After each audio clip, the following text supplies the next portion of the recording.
박도연은 버스에서 내려 고개를 들었다. 눈앞에 우뚝 솟은 유리 건물. 태성그룹 본사라는 금빛 간판이 햇살을 받아 반짝였다. 68세의 노인은 잠시 그 건물을 바라보다 천천히 걸음을 옮겼다. 그의 발에는 오래된 운동화가 신겨져 있었다. 바닥이 닳아 구멍이 날 지경이었다. 손에는 낡은 검은색 파일 하나뿐이었다. 로비에 들어서자 에어컨 바람이 차갑게 얼굴을 스쳤다. 대리석 바닥, 천장까지 이어진 유리창, 그리고 정장 차림의 사람들. 모든 것이 화려했다. 도연은 잠시 주춤했다. 하지만 곧 고개를 들고 안내 데스크로 향했다. 경비원이 그를 가로막았다. 어디 가시는 겁니까? 도연은 정중하게 대답했다. 회장님과 약속이 있어서 왔습니다. 경비원은 그를 위아래로 훑어봤다.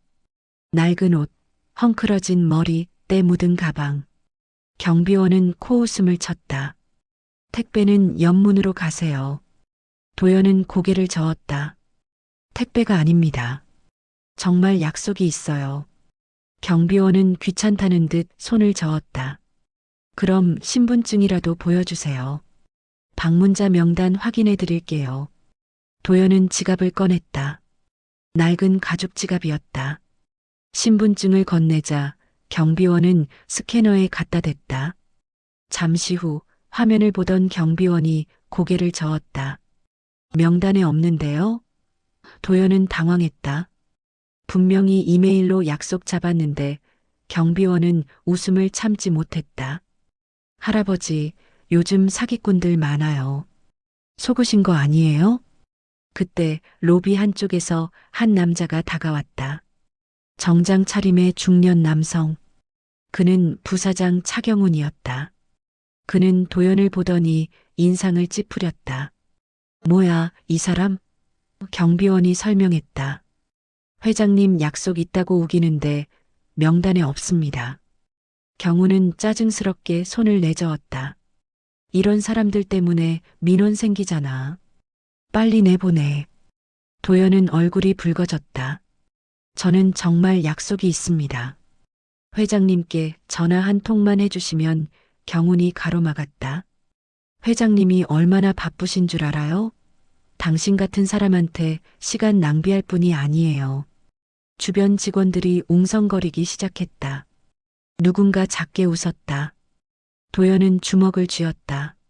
하지만 아무 말도 하지 않았다. 경훈은 경비원에게 지시했다.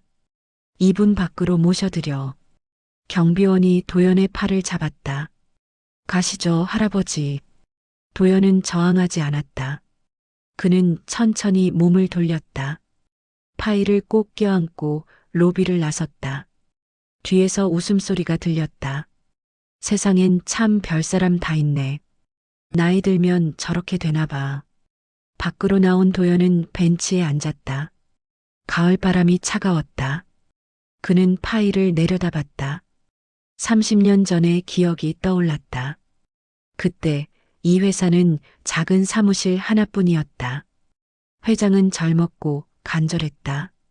도연 씨, 도와주세요. 이 사업만 성공하면 반드시 보답하겠습니다. 도연은 그를 믿었다. 모든 것을 걸었다. 하지만 세월이 흐르면서 회장은 도연을 잊어갔다. 공식 기록에 이름을 올리지 않았기 때문에 아무도 그의 존재를 몰랐다. 도연은 조용히 살았다. 하지만 이제 그는 알아야 했다. 회장이 약속을 지킬 사람인지. 도연은 일어났다. 그는 다시 올 것이다. 하지만 다음에는 다르게. 도연이 떠난 후 경훈은 로비 직원들과 웃으며 이야기를 나눴다. 오늘 진짜 웃긴 일 있었지? 회장님 약속 있다는 할아버지. 직원들이 킥킥거렸다. 요즘 그런 사람 많아요. 돈 뜯으려는 거죠. 경훈은 고개를 끄덕였다. 그러니까 경비 강화 좀 해야겠어. 하지만 그들은 몰랐다. 도연이 들고 있던 파일 속에 무엇이 들어있는지. 그날 밤 도연은 집으로 돌아와 파일을 펼쳤다. 그 안에는 오래된 서류들이 가지런히 정리되어 있었다. 토지 매매 계약서, 투자 계약서, 주식 양도 계약서, 모두 30년 전의 것들이었다. 도연은 계약서를 하나씩 읽었다. 1993년 태성그룹이 막 설립되었을 때 회장 한태성은 자금이 부족했다. 은행은 대출을 거절했고 투자자도 나타나지 않았다. 그때 도연이 손을 내밀었다. 그는 자신이 평생 모은 돈과 땅을 모두 내놓았다. 5억 원. 그리고 강남의 작은 땅 한 필지. 태성은 그 돈으로 사업을 시작했다. 처음엔 작았지만 점점 성장했다. 5년 뒤 회사는 상장했다. 10년 뒤 대기업이 됐다. 하지만 도연은 공식 주주 명단에 이름을 올리지 않았다. 태성이 부탁했다. 도연 씨, 세금 문제도 있고 일단 제 명의로 해두겠습니다. 나중에 정리하죠. 도연은 믿었다. 하지만 나중은 오지 않았다. 태성은 바빠졌고 도연을 잊었다. 몇 년 전 도연은 태성에게 연락했다. 회장님, 약속 기억하시죠? 태성은 잠시 침묵했다. 도연 씨 지금은 좀 복잡해요. 조금만 기다려주세요. 그 말을 믿고 도연은 또 기다렸다. 하지만 올해 도연은 암 진단을 받았다. 의사는 말했다. 6개월 정도 남았습니다. 도연은 더 이상 기다릴 수 없었다. 그는 변호사를 찾아갔다. 변호사는 서류를 검토하고 말했다. 이 계약서대로라면 당신은 태성그룹의 20% 지분을 보유하고 있습니다. 도연은 놀랐다. 20%요? 변호사는 고개를 끄덕였다. 지분 희석이 있었지만 초기 투자자로서 당신의 몫은 여전히 유효합니다. 도연은 결심했다. 그는 회장을 만나기로 했다. 마지막으로 약속을 지킬 기회를 주기로. 하지만 로비에서 쫓겨나는 순간 그는 깨달았다. 태성은 이미 그를 잊었다는 걸. 아니, 어쩌면 처음부터 지킬 생각이 없었을지도 모른다는 걸. 도연은 파일을 닫았다. 그의 눈빛이 변했다. 더 이상 착한 노인이 아니었다. 그는 전화기를 들었다. 변호사에게 전화를 걸었다. 소송 준비해 주세요. 그리고 이사회 소집 요청도요. 변호사가 물었다. 정말 하시겠어요? 도연은 단호하게 대답했다. 네. 이제 끝낼 때가 됐어요. 다음 날 태성그룹 법무팀에 한 통의 공문이 도착했다. 주주권 행사 및 이사회 소집 요청. 발신인은 박도연. 법무팀장은 어리둥절했다. 박도연? 이 사람 누구야? 직원이 검색했다. 하지만 기록엔 아무것도 없었다. 이름도 처음 듣는데요? 법무팀장은 고개를 저었다. 일단 회장님께 보고해. 회장 한태성은 보고를 받고 안색이 변했다. 박도연이라고? 그는 30년 만에 그 이름을 들었다. 그의 손이 떨렸다. 비서가 물었다. 회장님 아시는 분인가요? 태성은 고개를 끄덕였다. 알지. 아주 오래전에. 그는 창밖을 바라봤다. 가을 하늘이 맑았다. 하지만 그의 마음은 어두웠다. 일주일 뒤 태성그룹 이사회 회의실. 중역들이 모여 있었다. 회장 한태성, 부사장 차경훈, 그리고 이사 5명. 태성은 불안한 표정으로 자리에 앉았다. 경훈이 물었다. 회장님, 도대체 박도연이 누구입니까? 태성은 대답하지 않았다. 그때 회의실 문이 열렸다. 한 노인이 들어왔다. 깔끔한 네이비 정장, 흰 셔츠, 그리고 반짝이는 구두. 일주일 전과는 완전히 다른 모습이었다. 경우는 그를 알아보지 못했다. 하지만 태성은 알았다. 도연 씨 도연 조용히 인사했다. 오랜만입니다, 회장님. 도연은 자리에 앉았다. 그는 가방에서 서류 뭉치를 꺼냈다. 박도연입니다. 이 회사의 20% 주주죠. 순간 회의실은 정적에 휩싸였다. 경운이 벌떡 일어났다. 말도 안 돼요. 주주 명단에 당신 이름 없어요. 도연은 침착하게 대답했다. 명단에는 없을 겁니다. 하지만 계약서에는 있죠. 그는 서류를 테이블 위에 펼쳤다. 1993년 투자 계약서. 태성의 서명이 선명했다. 법무팀장이 서류를 검토했다. 그의 얼굴이 굳었다. 이건 진짜입니다. 경운이 소리쳤다. 조작이에요. 30년 전 서류를 어떻게 믿어요? 도연은 미소 지었다. 조작이 아니라는 증거가 있습니다. 그는 노트북을 꺼냈다.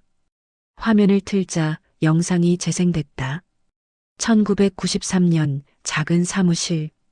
젊은 태성이 도연에게 고개 숙이는 장면이었다. 도연 씨, 정말 감사합니다. 이 은혜 평생 잊지 않겠습니다. 도연의 목소리가 들렸다. 회장님, 약속 지켜주세요. 회사가 성장하면 제목도 챙겨주신다고 하셨죠? 태성이 웃으며 대답했다. 물론입니다. 도연 씨 없이는 이 회사 시작도 못했어요. 영상이 끝났다. 회의실은 침묵에 잠겼다. 태성은 고개를 숙였다. 경우는 당황한 표정으로 회장을 바라봤다. 회장님, 이게 사실입니까? 태성은 천천히 고개를 끄덕였다. 사실이야. 경운의 얼굴이 하얗게 변했다. 도연은 계속 말했다. 저는 30년 동안 기다렸습니다. 회장님이 약속을 지키실 거라 믿었죠. 하지만 일주일 전 저는 로비에서 쫓겨났습니다. 경비원한테 그리고 부사장님한테. 경운이 식은땀을 흘렸다. 그게 죄송합니다. 몰랐습니다. 도연은 차갑게 말했다. 몰랐다고요? 아니면 알고 싶지 않았던 건가요? 도연은 서류를 정리했다. 저는 제 권리를 찾으러 왔습니다. 법적으로 저는 이 회사의 20% 주주입니다. 이사회 의결권도 있죠. 법무팀장이 끼어들었다. 하지만 30년간 주주 활동을 하지 않으셨는데 지분이 유효한가요? 도연은 준비된 서류를 내밀었다. 변호사 검토받았습니다. 유효합니다. 태성이 입을 열었다. 도연 씨, 내가 잘못했소. 미안하오. 도연은 그를 바라봤다. 회장님, 사과로는 부족합니다. 저는 이제 제 몫을 찾겠습니다. 태성은 한숨을 쉬었다. 원하는 게 뭐요? 도연은 단호하게 말했다. 정당한 대우, 그리고 책임자 처벌. 경운이 벌떡 일어났다. 저를 말하는 겁니까? 도연은 고개를 끄덕였다. 당신은 저를 바보 취급했습니다. 겉모습만 보고 사람을 판단했죠. 부사장 자리가 아까워요. 경운은 항변했다. 저는 몰랐어요.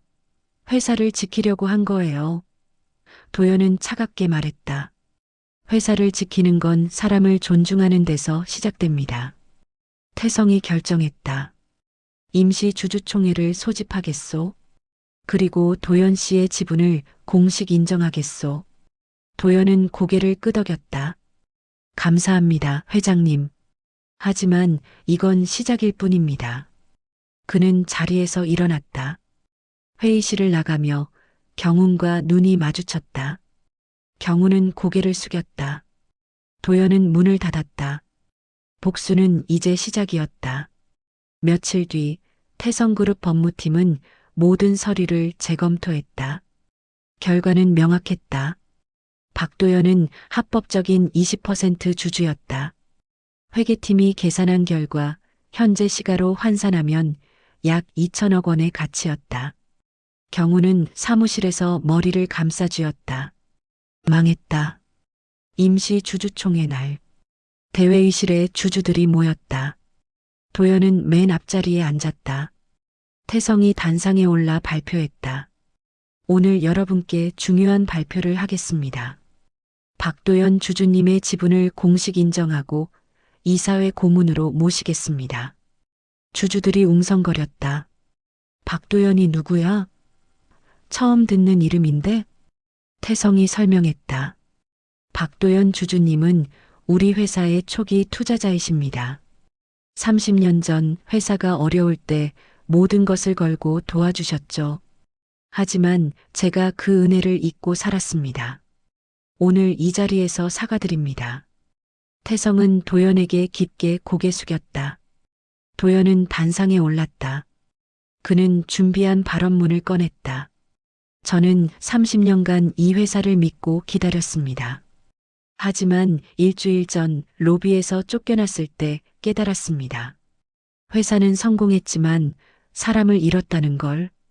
주주들이 조용히 들었다. 저는 오늘 한 가지 제안을 하겠습니다. 차경훈 부사장의 해임. 회의실이 술렁였다. 경훈이 벌떡 일어났다. 이건 사적 보복입니다. 도연은 침착하게 말했다. 보복이 아닙니다. 그는 사람을 겉모습으로 판단했습니다. 그런 사람이 회사를 이끌 자격이 있습니까? 태성이 끼어들었다. 도연 씨, 경훈이는 회사에 오래 기여했소. 도연은 고개를 저었다. 기여와 자격은 다릅니다.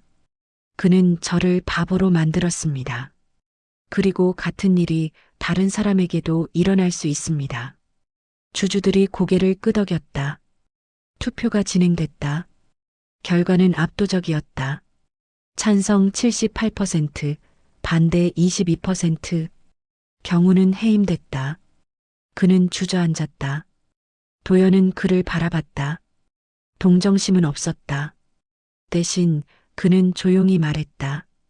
당신이 배워야 할 건 겸손입니다. 회의가 끝난 후 태성이 도연을 찾아왔다. 도연 씨, 정말 미안하오. 내가 잘못했소. 도연은 한숨을 쉬었다. 회장님, 사과는 받겠습니다. 하지만 신뢰는 다시 쌓아야죠. 태성은 고개를 끄덕였다. 알겠소. 앞으로 제대로 하겠소. 도연은 회사를 나섰다. 가을바람이 상쾌했다. 그는 하늘을 올려다봤다. 구름이 천천히 흘러갔다. 그의 가슴속 응어리가 조금 풀린 것 같았다. 하지만 아직 끝난 게 아니었다. 그에게는 마지막 할 일이 남아 있었다. 그날 저녁 도연은 회사 근처의 오래된 카페로 갔다. 들꽃 카페. 30년 전 이곳에서 태성과 처음 만났던 곳이었다. 카페는 여전히 그 자리에 있었다. 하지만 내부는 많이 바뀌어 있었다. 도연은 구석 자리에 앉았다. 아메리카노 한 잔을 주문했다. 잠시 후 한 젊은 여성이 다가왔다. 커피를 들고 있었다. 그녀는 일주일 전 로비에서 도연을 비웃었던 접수 직원이었다. 그녀는 도연을 알아보고 얼굴이 하얗게 변했다. 저기요. 도연은 그녀를 바라봤다. 앉으세요. 여성은 떨리는 손으로 커피를 내려놓고 앉았다. 그날 정말 죄송했습니다. 제가 너무 무례했어요. 도연은 커피를 한 모금 마셨다. 이름이 뭐죠? 여성이 대답했다. 김서연입니다. 도연은 고개를 끄덕였다. 서연 씨, 왜 사과하러 왔어요? 서연은 눈물을 글썽이며 말했다. 뉴스 봤어요. 주주님이셨다는 거 저는 몰랐어요. 정말 죄송해요. 도연은 한숨을 쉬었다. 서연 씨, 사과는 받겠어요. 하지만 한 가지 물어볼게요. 제가 주주가 아니었다면 사과하러 왔을까요? 서연은 대답하지 못했다. 도연은 계속 말했다. 사람을 대할 땐 그 사람이 가진 게 아니라 마음을 봐야 해요. 저는 주주였지만 그냥 한 명의 노인이기도 했어요. 하지만 당신들은 저를 바보로 봤죠. 서연은 고개를 숙였다. 죄송합니다. 도연은 미소 지었다. 사과는 충분해요. 이제 배우세요. 겉모습으로 사람을 판단하지 말고 진심을 보는 법을요. 서연은 눈물을 닦으며 고개를 끄덕였다. 명심하겠습니다. 도연은 자리에서 일어났다. 잘 지내세요, 서연 씨. 카페를 나온 도연은 천천히 걸었다. 거리는 가을 햇살로 가득했다. 그는 공원 벤치에 앉아 하늘을 바라봤다. 30년 전의 기억이 떠올랐다. 젊었던 시절, 꿈이 가득했던 때. 그때 그는 태성을 믿었다. 그리고 배신당했다. 하지만 이제 복수는 끝났다. 그는 자신의 권리를 찾았고 잘못한 사람들은 대가를 치렀다. 하지만 도연의 마음은 텅 빈 것 같았다. 복수가 이렇게 허무한 건가 그는 중얼거렸다. 그때 옆에 한 아이가 앉았다. 할아버지, 괜찮으세요? 도연은 아이를 바라봤다. 응, 괜찮단다. 아이가 웃으며 말했다. 할아버지 웃으면 더 멋있을 것 같아요. 도연은 처음으로 진심으로 웃었다. 고마워, 꼬마야. 아이가 뛰어가는 모습을 보며 도연은 깨달았다. 복수는 끝이 아니었다. 이제 그는 새로운 시작을 해야 했다. 회사에서 고문으로 일하며 젊은 사람들에게 진짜 가치를 가르쳐야 했다. 겉모습이 아닌 사람의 마음을 보는 법을. 해가 지고 있었다. 노을이 하늘을 붉게 물들였다. 도연은 벤치에서 일어났다. 그는 천천히 집으로 걸어갔다. 그의 뒷모습은 외롭지 않았다. 오히려 당당했다. 복수는 끝났지만 그의 인생은 아직 끝나지 않았다. 며칠 뒤 도연은 회사에 출근했다. 고문실이 준비되어 있었다. 작은 방이었지만 따뜻했다. 책상 위에는 꽃다발이 놓여 있었다. 카드에는 이렇게 쓰여 있었다. 존경합니다. 마이너스